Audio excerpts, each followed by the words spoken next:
B'siyata d'shmai, we're going to learn Shabbos Daf Samach Aleph, and the Gemara starts on the last line, the last few words of Daf Samach Amud Beis.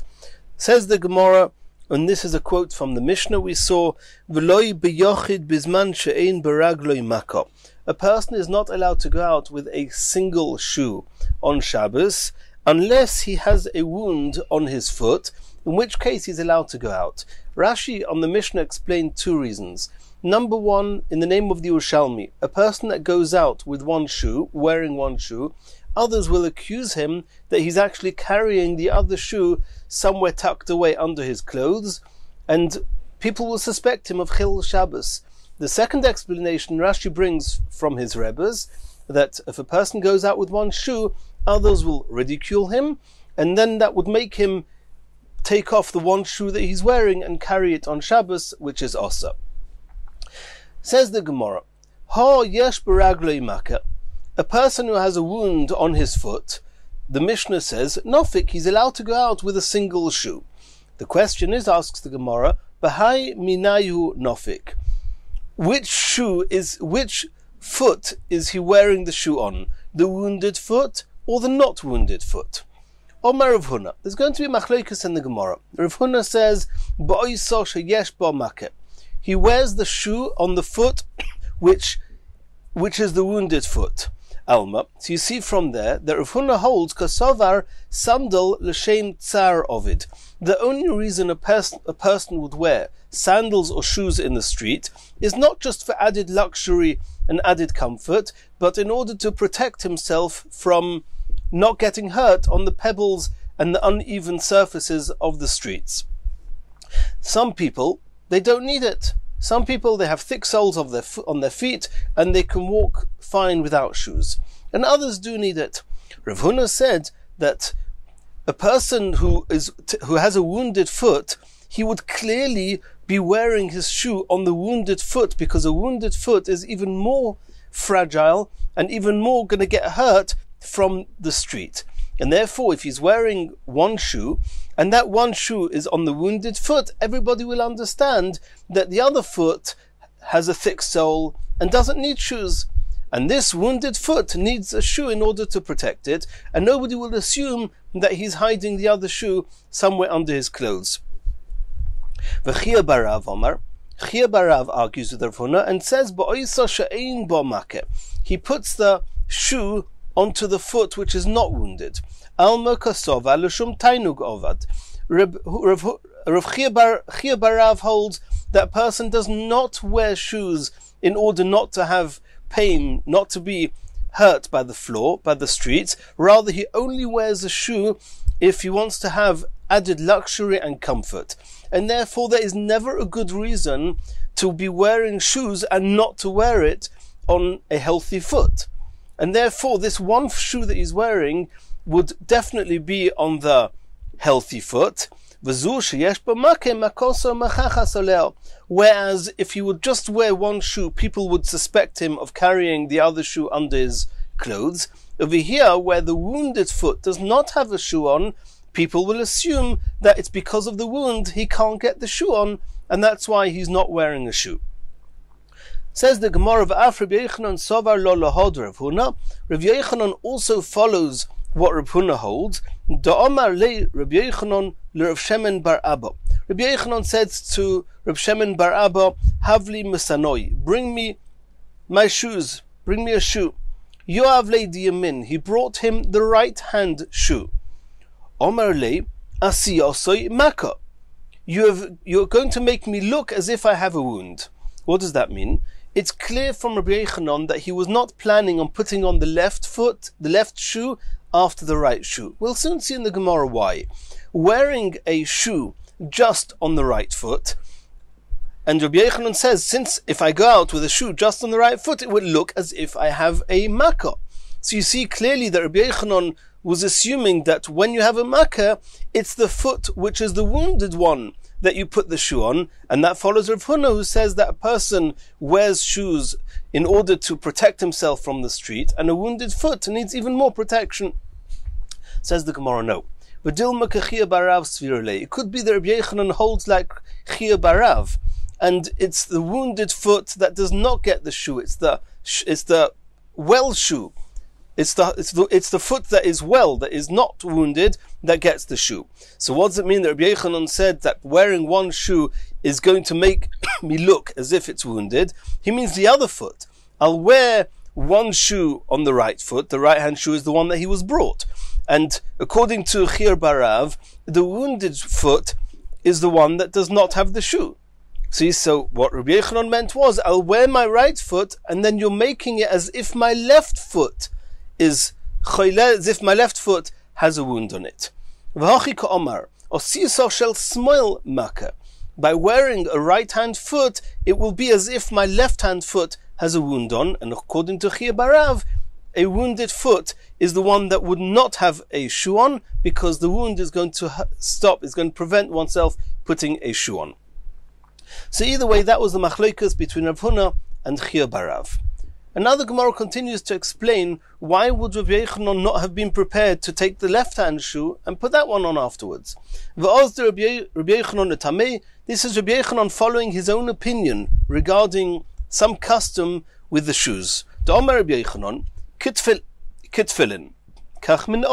There's some comparison, there's some similarity between tying tefillin and tying one's shoes. Ma tefillin, in the same way as tefillin, the Gemara says explicitly in Mesechus Menachos, bismoil, it's learnt out from a pasuk that tefillin are worn on the left hand. Af min olin, so too bismoil, one puts on the left hand, the left foot, the left shoe before the right shoe, and after the right shoe, it's inappropriate to put on the left one. If there's going to be a left shoe, it's got to be first. After the right shoe, there's no left shoe. You don't give precedence to the right over the left regarding putting on shoes. Asks the Gemara Meisvei, this custom of Rabbi Yochanan seems to contradict the Brisa. It says in the Brisa, Kashehu noil, when putting on shoes, noil shel yamin v'achar kach noil shel smoil. You first put on the right foot and then the left foot, contrary to Rabbi Yochanan, who refused to put on the left shoe after the right shoe. Omer Rav Yosef, hashta de Tanya hachi. Rav Yosef assumed that there's no argument between them.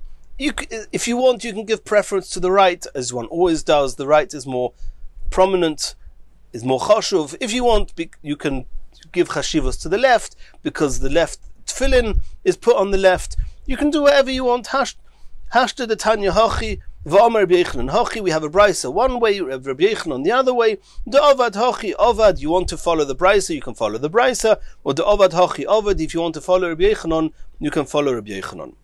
Abaya said it's not so straightforward, that there's no argument here.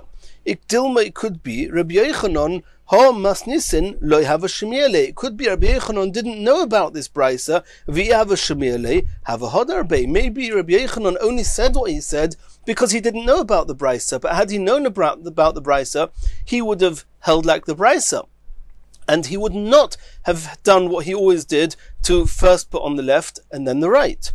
V'inam yor, it could be shmiele. Maybe Rabbi Yochanan heard of the brisa, ukasavar ein halacha ka'isa brisa, ka'isa mishnah, and he held that the halacha is not like the brisa, in which case the halacha would be like Rabbi Yochanan, and one should not follow that brisa. So either way, Abaye is saying to Rav Yosef, don't take it for granted that there's no machlokas here. Omer of Nachman bar Yitzchak, Rav Nachman bar Yitzchak said that a Yirei Shamayim, somebody that wants to steer away from doubts, from sveikos, he should do something that he's doing both. He's following the brisa and Rabbi Yochanan. He's doing the left first and the right first. How does that work? How can you put on your left shoe and your right shoe first? He explains, Umanu marbrei deravina, this Yirei Shamayim is marbrei deravina. What did he do? Heicha of it. How did he put on his shoes? Siyim diyamine, he put on his right shoe first. V'loi kotar, he did not close it, he didn't tie it. V'siyim de smola, and then he put on the left foot, the left shoe. So he's given prominence and precedence to the right, as one always does, like it says in the brisa. But he did not tie the right shoe. V'kotar, and then he tied the left shoe. V'hodar kotar diyamina, the comparison between the shoes and the tefillin, conforming with what Rabbi Yochanan said, was to do with the tying, because we know that tefillin are tied. So you tie the left shoe before tying the right shoe. Omer Ravashi. Ravashi seems to be another opinion. Chazina, he says he saw Rav Kahana delay copied. Rav Kahana didn't give precedence to any. He sometimes put the right one on first. He sometimes put the left one on first. He didn't give any chashivas to which one was first. Continues the Gemara, Tanu Rabbanon. Kashuhu noel shel yamin v'achar kach noel shel smoil. The Brisa says when you put on a shoe, one should first put on the shoe, the right-hand shoe, and then the left-hand shoe. Ukushu chaylutz, when he takes off his shoes, chaylutz shel smoil, he should keep the right-hand shoe on his body as long as possible. That's the chashivus, the prominence of the right-hand shoe, that it stays on the longest. Take off the left-hand shoe first, v'achar kach chaylutz shel yamin, and then you take off the right-hand shoe, the right shoe. Ukushu roichutz, when he washes himself, roichutz shel yamin, you give prominence always to the right. You wash the right hand side first, v'achar kach roichutz shel smoil, and then you wash the left side. Ukushu soch, when he anoints himself, soch shel yamin, he should first anoint his right side, v'achar kach shel smoil, and then he should anoint the left side. V'roitze lo soch kol gufo, somebody who wants to anoint his whole body, soch roishe tchila, he should first anoint his head. Mipnei shehu melech al kol ivar, the head is the king of all the limbs of one's body. After the head is the right and then the left. Continues the Gemara. V'loi b'tfilin, we saw in the Mishnah that a person should not go out with tfilin on Shabbos. And says the Gemara, Omar of Safra, loi teima libedeman do Omar Shabbos lavs man tfilin. It goes without saying that according to the opinion who says that Shabbos is not a day that one puts on tefillin, then of course you don't go out into Rosh Hashanah with it, because when you're doing the mitzvah of tefillin, it's part of your attire, it's part of your levush, and you go out with it. If you can't do the mitzvah of tefillin, then you should not go out with your tefillin on Shabbos. Even according to those opinions that min ha-Torah, Shabbos is like every other weekday, and one is required to wear tefillin on Shabbos. Nonetheless, lo yetze, he should not go out into the Rosh Hashanah with it. Dilma osi l'suya b'Rosh Hashanah, because he may go take it off in the Rosh Hashanah. He may have to relieve himself and go to one of the places where they would, to what we would call a bathroom, but it was out in the fields, and he would carry his tefillin in his hand, because especially the tefillin shel roish, and it's a discussion about the tefillin shel yad, but the tefillin shel roish is not allowed to be worn when relieving oneself. He would take off the tefillin and carry in the Rosh Hashanah. V'ika demasnila, Sefer the Gemara says, some say this on the next few words of the Mishnah, that it says in the Mishnah you shouldn't wear the tefillin, but if you did wear tefillin outside on Shabbos, you're not chayev chatos. V'im yotza einei chayev chatos. Means min ha-Torah, wearing tefillin is not considered a burden. Omer of Safra, and on this Rav Safra said, Loi teima libe demando Omer Shabbos man tefillin hu. According to the opinion that says that, strictly speaking, Shabbos is a day when one should wear tefillin. Of course it's not a burden. It's part of your levush. You're wearing tefillin. So, of course you're not going to be chayev, even though you shouldn't have gone out, because you're taking a risk of by mistake carrying in Rosh Hashanah, but you're clearly not chayev chatos. You have not transgressed a biblical issa by going out with your tefillin. Even according to the opinion that says that Shabbos is not a day to wear tefillin, and this is a chiddush. Even though you're not mekayim mitzvah tefillin, so it would seem that you're just walking out with a burden, and that should be carrying. Why not chayev chatos? Ma'itama derech malbush avida. Even during the week when a person wears tefillin, you don't say he's carrying tefillin. You say he's wearing tefillin. Tefillin is something that's worn. Somebody who goes out with a levush, with clothing, that's not called carrying. So even according to the opinion that says Shabbos lavs man tefillin, and you're not being mekayim the mitzvah of tefillin on Shabbos, but nonetheless you are wearing the tefillin, and therefore, biblically speaking, it's not called a burden, and therefore there's no chiyuv chatos. Continues the Gemara. V'loi b'kamiyah bizman she'einoi min hamumcha. A person should not go out with an amulet which is not min hamumcha. And when we explained the Mishnah, explained it just in the way that, as we've seen previously in Masechas Shabbos, there's two types of mumcha. An amulet could be written by an expert doctor or an expert in writing amulets, or it could be mumcha means the amulet itself has proven to be effective. The amulet is the mumcha. And when we learned the Mishnah, I said, we explained with both. And the Gemara is going to discuss that now. Omer of Papa.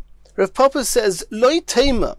Don't learn into the Mishnah that ad de mumcha gavra umumcha kamia, that you're only allowed to go out with a type of amulet which is also the gavra. The gavra is the person who wrote it. The doctor or rabbi or whoever wrote it is the gavra, the person. And don't say that it means that the gavra, the person, is the mumcha, is the expert. And umumcha kmiya, the kmiya is the amulet. Mumcha kmiya, it has to be a type of amulet which has proven to be effective. Let's try and remember what these words mean, so we shouldn't have to keep translating them.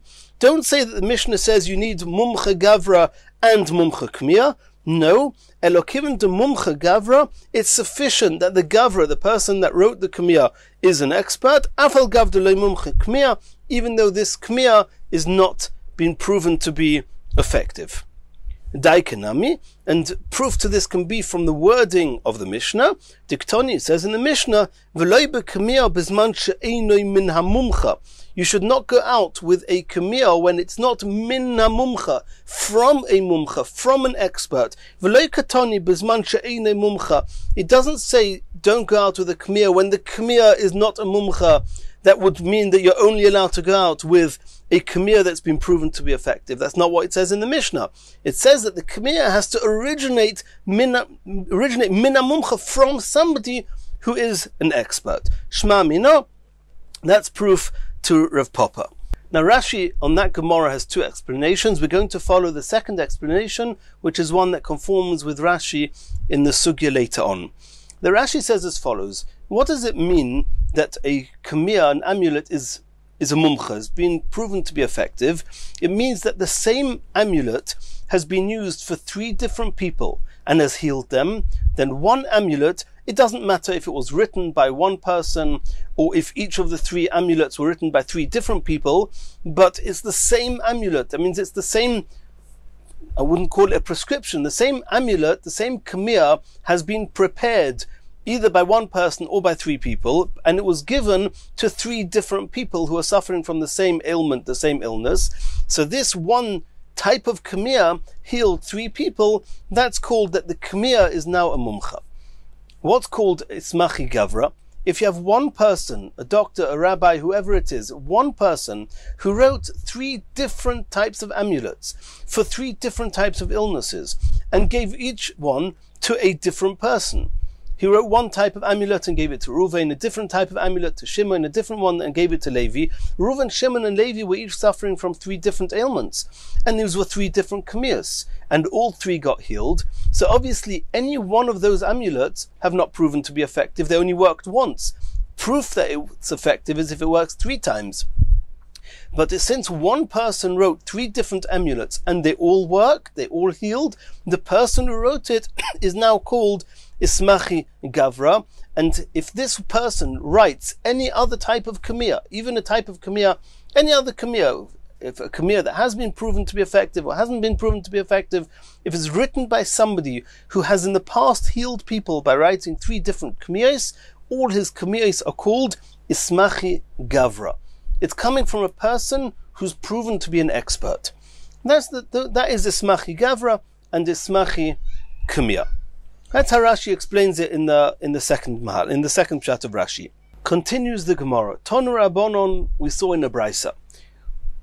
Ezo kamiyah mumcha. We're talking here about a kamiyah mumcha. An amulet that's been proven to be effective is what makes an amulet a mumcha. Kol sheripo v'shono v'sholish. If this kamiyah has healed once, twice, 3 times, even one person, if a kamiyah is healed 3 times, it's called a kamiyah mumcha. Echod kamiyah shel ksav, irrespective if it's an amulet that's been written, which is typically the amulets we've been speaking about. Ve'echod kamiyah shel ikrin, the word kamiyah actually means a bundle, a packet, and it's often what one holds in this bundle is a piece of parchment with some holy letters and holy names written, or psukim written on them, as we'll see later on in the Gemara. But there's also a packet of herbs that person could wear around their neck or hold in their hands or anything else. We'll see more of this later. And that's also called the kmiyah. And as long as this kmiyah has healed once, twice, 3 times, it's called the kmiyah mumcha, irrespective if it's the type of kmiyah of ksav, written, or if it's a kmiyah shel ikrin of these herbs. Echot choyle sheyesh bo sakana, irrespective of whether it healed a choyle, somebody who was sick, very dangerously sick, ve'echot choyle she'ein bo sakana, or if somebody was just sick, but he wasn't in danger of life, and this amulet saved him.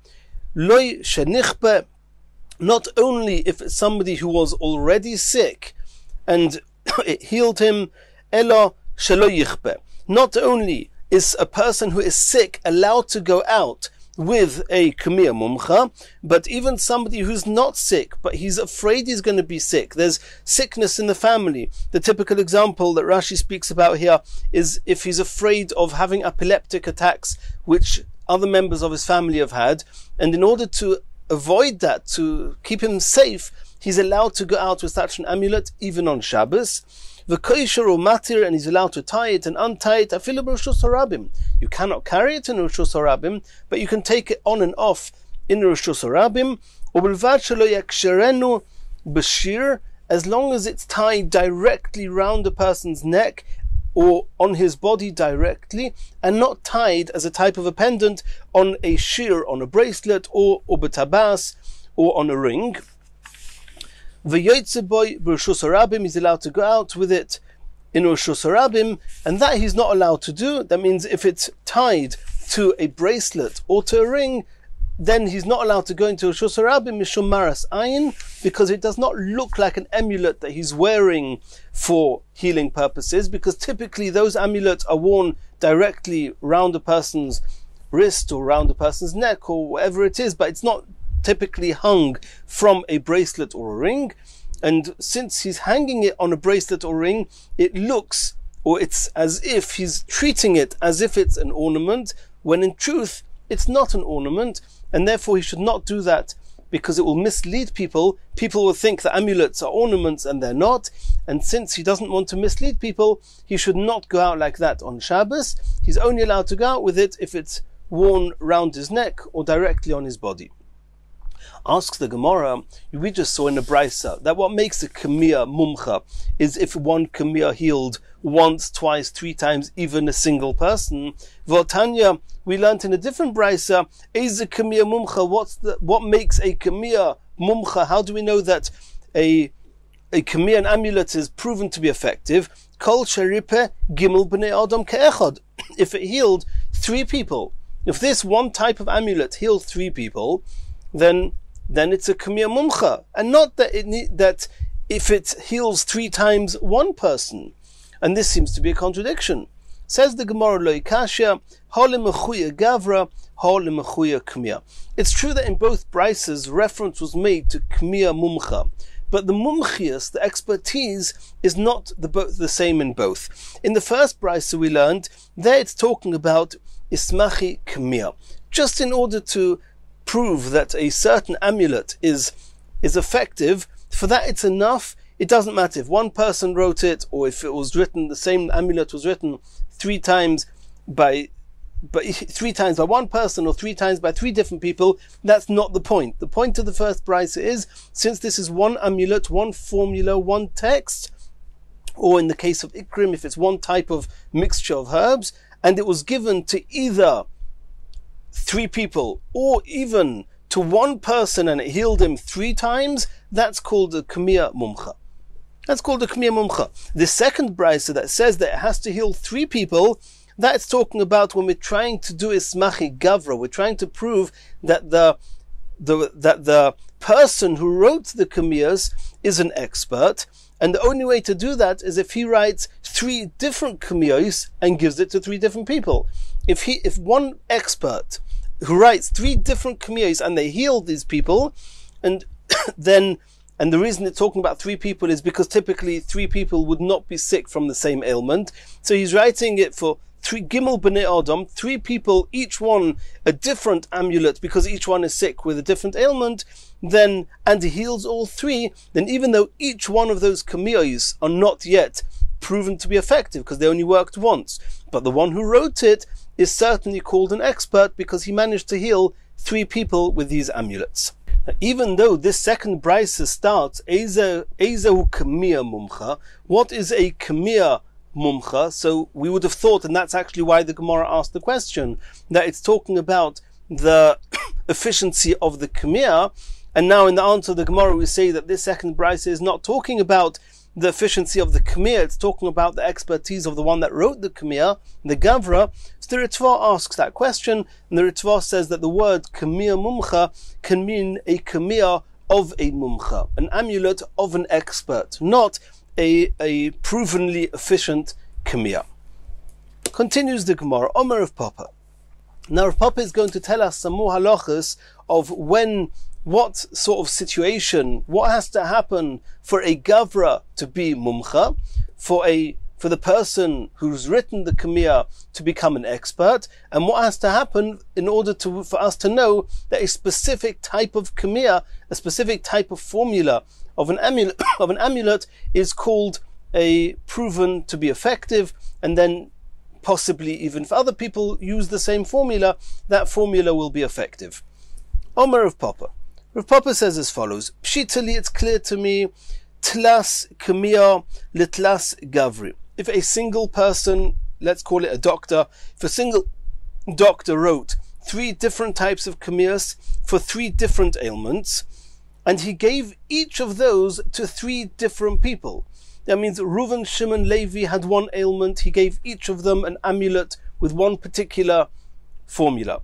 And then another 3 people had a different ailment, and he gave each of those 3 another type of amulet. And then another 3 had yet another ailment and gave them 3. So we've got 9 amulets here, 3 times 3 different amulets, and he gave it to 9 people, and they were all written by the same doctor. Tlas Kamiya, 3 different types of amulets, Litlas Gavra, and he gave them to 3 people, Tlasa, 3 groups of 3 people. Tlasa Zimni, each he gave it 3 times. And the truth is, it doesn't matter if he gave it to 3 people, each amulet, or even if the same amulet healed the same person 3 times. If Reuven had 1 ailment, and 1 particular amulet was given to Reuven and it healed him 3 times, and the same with the second amulet and the same with the third, that means there were 3 amulets here and each one healed 3 times, either the same person or 3 different sick people. In that case, Ismachi Gavra, the doctor who wrote them, is clearly called an expert. Vismachi Kamiya, and each of those amulets, that these amulets healed either 1 or 3 either 3 different people or 3 times the same person, this is called an amulet that is proven to be efficient. Continues Rav Papa, Tlasa Kami, if a single doctor wrote 3 different amulets, Tlasa Gavri, Chad Zimna, and he gave each amulet to 1 person, to a different person. Reuven had 1 ailment, he gave him 1 Kamiya. Shimon a different ailment, he gave him a different Kamiya. Levi a different ailment, and he gave him a different Kamiya. And they all got healed. Then in that case, Gavra Ismachi, the doctor who wrote these amulets, has proven himself to be an expert at writing amulets. 3 people got healed. Kamiya lo Ismachi, but each amulet is not been proven to be effective because, to the extent that anybody can use it as if it's a proven amulet, because each one of these amulets only healed 1 person. Continues the Rav Papa, Chad Kamiya Litlasa Gavra. If 1 doctor wrote 1 amulet and he gave it to 3 different people, the same ailments, 3 people suffered from the same ailment, and he wrote this amulet and it healed 3 people suffering from the same problem. Chad Kamiya Litlasa Gavra, Kamiya Ismachi. Then it's clear that this amulet is proven to be effective. It's healed 3 people. Gavra lo Yismachi. But this particular doctor has not been proven to be an expert at writing amulets because he's all have written 1 amulet. He wrote it 3 times. but he's not an expert in writing amulets to the extent that we can assume that any other amulets he writes is coming from an expert doctor. He's not yet an expert doctor unless he's healed people with 3 different amulets. Boyer of Popper, but Popper now says there's a 4th case, and here he's got a question. Klasa kami lechad gavra mai. If you had the same doctor who was healing the same patient, and this patient had 3 different ailments, and the doctor wrote to him 3 different amulets. Mai, what's the halacha? Now it's clear that each amulet is not called, it's not been proven to be effective because he only used each one once.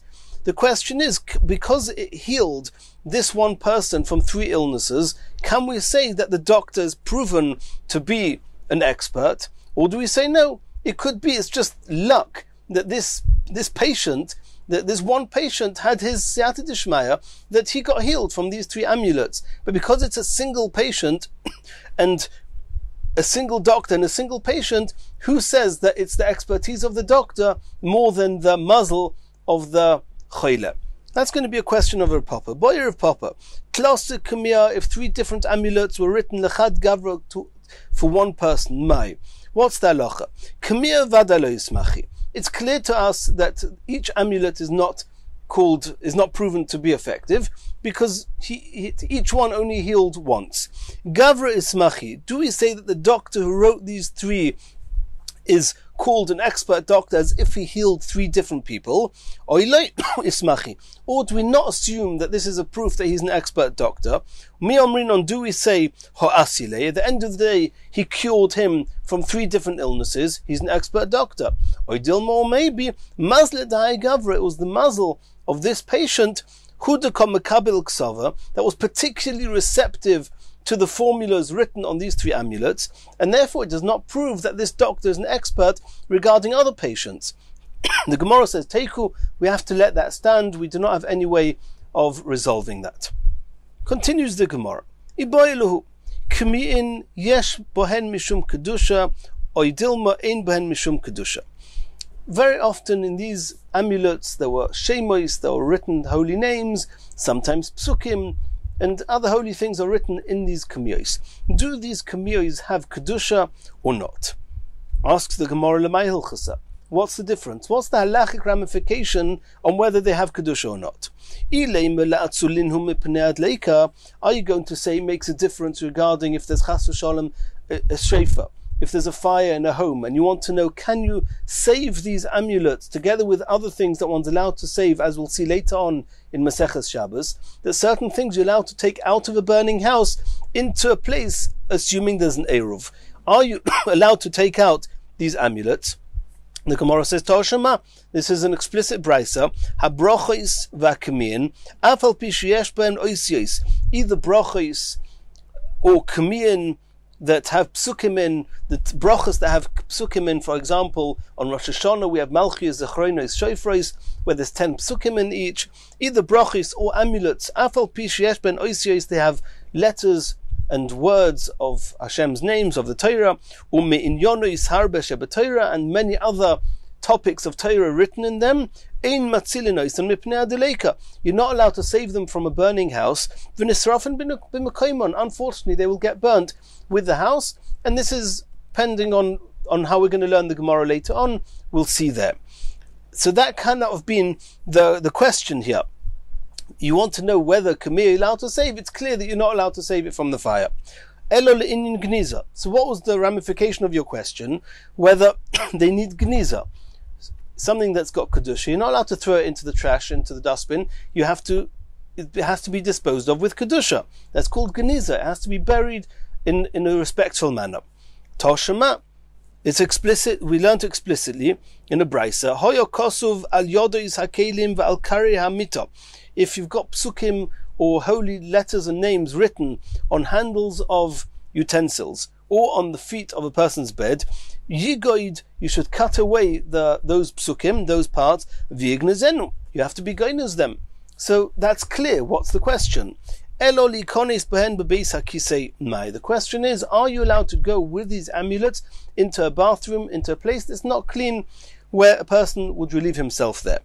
Yesh ben kedusha. Do we say that the level of kedusha these amulets have, and it's va'asur, it's also to go into these places? Or dilma ein ben kedusha, or they do not have kedusha, v'shari, and one's allowed to go into Beis HaKisei with these amulets. So we're going to try and bring proof. Tashema v'loi b'kemiya bizman she'enoi min hamumcha. We saw in our Mishnah that you're not allowed to go out on Shabbos with an amulet if it's enoi min hamumcha, if it doesn't come from an expert. So the Gemara says, and as we've seen, ha min hamumcha, if an expert wrote an amulet, nofik, you're allowed to wear it on Shabbos. If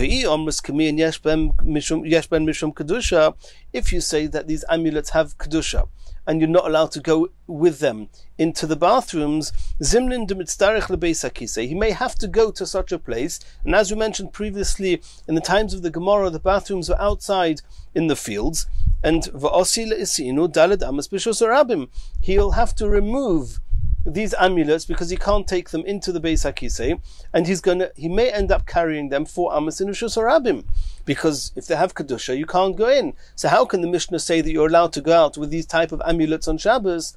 You're going to cause him to carry in Rishus Harabim. So from here we can deduce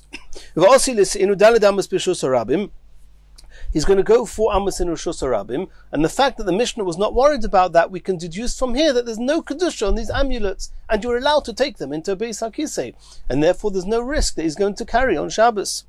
Says the Gemara, no. Hachab mayaskinon. It could be that the truth is they do have kedusha. The Mishnah that says that you're allowed to go out with an amulet written by or prepared by an expert, b'kamiyah shel ikrin, the Mishnah is possibly only talking about a type of amulet that doesn't have parchment with holy names and letters written on them. It's talking about a package with herbs in them, and that you're allowed to go out with. There's clearly no kedusha on those.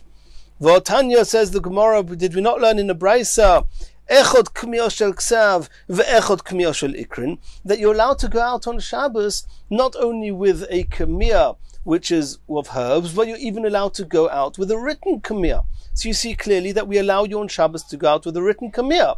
So we get back to our proof. If there was kedusha, how could you go out with them? You wouldn't be allowed to take them to the Beis HaKisei. You may end up carrying them. So it must be there's no kedusha. We're back to our proof. Says the Gemara, no. No. It could be that they do have kedusha. And the reason you're allowed to go out with them is b'choyle sheyesh b'yaskinon. We're talking about that the person wearing it is dangerously ill. And this kamiyah may be saving his life. And he's not going to take it off, even if he has to go into a Beis HaKisei, because it's sakonas nefoshes, it's dangerous. Says the Gemara of Otanya, but we learned in the Braisa, echot choyle sheyesh bo sakona ve'echot choyle she'ein bo sakona.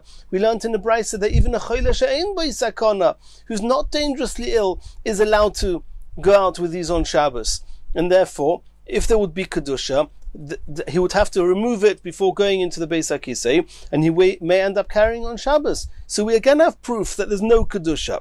Says the Gemara, Elokiven demosi afal gav denokit le beyodei nami shapir domi. The Gemara says that the truth is, even if he takes it off and he carries it, since this is giving him protection for his health, then holding it in his hand is not considered a burden.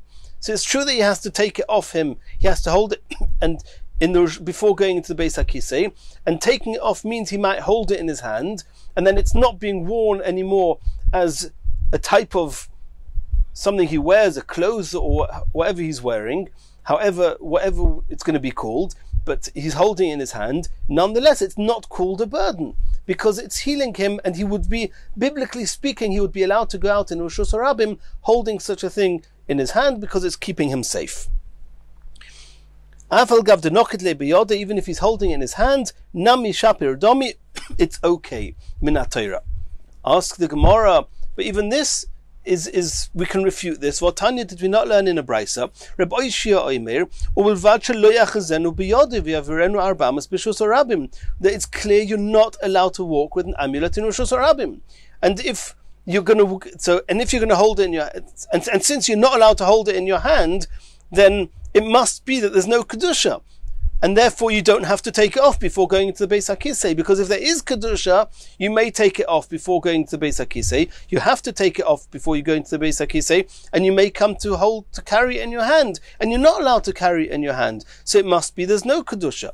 Says the Gemara, no, Hachab Ma'askinon, the Mishnah is talking about b'mechupa oir. It's talking about an amulet that's covered, has a leather pouch, and therefore one would be allowed to go into a Beis HaKisei with it. It's true it has Kedusha, and if it did not have this leather pouch, one would have to take it off. Since it has a leather pouch, you don't have to take it off, and that's the one you can go out with on Shabbos. Asks the Gemara, Vari Tfilin. We know that Tfilin, let's just talk about the Tfilin Shel Roish, where there's no discussion that this is accurate, that there's parashios inside the Tfilin, but they are covered in leather. The bottom of the Tfilin, the boxes of the Tfilin, the bottom, they are covering the Tfilin. So the fact that the parashios of the Tfilin certainly have Kedusha, they wouldn't be allowed to take them into Beis HaKisei. According to what we just said now, the fact that they're covered by the Tfilin would mean you're allowed to go into Beis HaKisei with it. Vari Tfilin de mechupa oir, Tfilin are coated, they have a covering of leather. V'tanya, and we learned in a brisa, hanichnas lebeis hakisei, somebody who goes into a beis hakisei, choylet tfilin barochik arba amis. He has to take his tfilin off his head 4 amos away from the beis hakisei. V'nichnas, and then he goes into the beis hakisei. So having a pouch doesn't help if it's kedusha. And then we're back to the proof that it must be the amulets do not have kedusha. Says the Gemara, no. The truth is that even if the amulet has kedusha, the pouch of leather would help. Why with tefillin is it different? Hasam mishum shian. On the bottom of the tefillin shel roish, on the bottom itself is part of the kedusha, because there's letters of kedusha written on it. The Hashem's name, one of Hashem's names is Shakai, Shin, Daled, and Yud, and the Shin is actually carved out or embossed onto the bottom of the tefillin.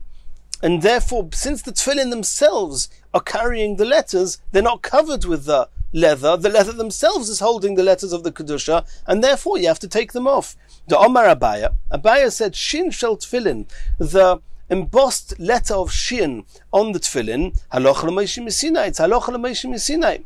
Omar Abaya, and Abaya said, Dalet shel tefillin, there's also on the knot of the tefillin sharosh at the back of the head, there's a letter Daled. That's the second letter of that name of Hashem. Halocha l'Moshe Misinai. There's Halocha l'Moshe Misinai tradition all the way back to Moshe Rabbeinu that you have to have that Daled. V'Omar Abaya Yud shel tefillin. There's also a Yud on the straps of the tefillin, and they too are Halocha l'Moshe Misinai. These 3 letters together comprise Hashem's name, which is very holy, called Shakai, and therefore you can't take the tefillin. So the bottom line, we do not have a proof that these amulets do not have Kedusha. It could be they have Kedusha, but they're coated in leather. Says the Gemara, we saw in the Mishnah, V'loi b'shiryon, v'loi b'kasta, v'loi b'magapayim. A person is not allowed to go out with a coat of mail, coat of armor, v'loi b'kazda, which we translated in the Mishnah as being a helmet. We'll soon see that according to Rashi that's not so accurate. V'loi b'magapayim, and not with something protecting his foot and his legs. Shin guards. Let's see the Gemara. The Gemara says, Shiryon, what's Shiryon? Zarda. It's a coat of mail, a coat of armor made of lots of little coins, little metal pieces. Kazda, what's the Kazda? Omarav Snuv Arta. And Rashi explains this is not the helmet. The Rambam says it's the helmet that they would wear in the army. They would have this metal helmet. That's how the Rambam says. Rashi says that under the helmet they would wear a type of leather cap that would be sticking out on their necks, and that is this Kazda, and you're not allowed to go out with that on Shabbos. Magapayim, what's Magapayim? Omarav Puzmaki, that's what we mentioned before, these anployes, these are these metal coatings, these shin guards covering the foot and the leg. And in Yirtzeh Hashem, in the next year, we're going to learn the Mishnah.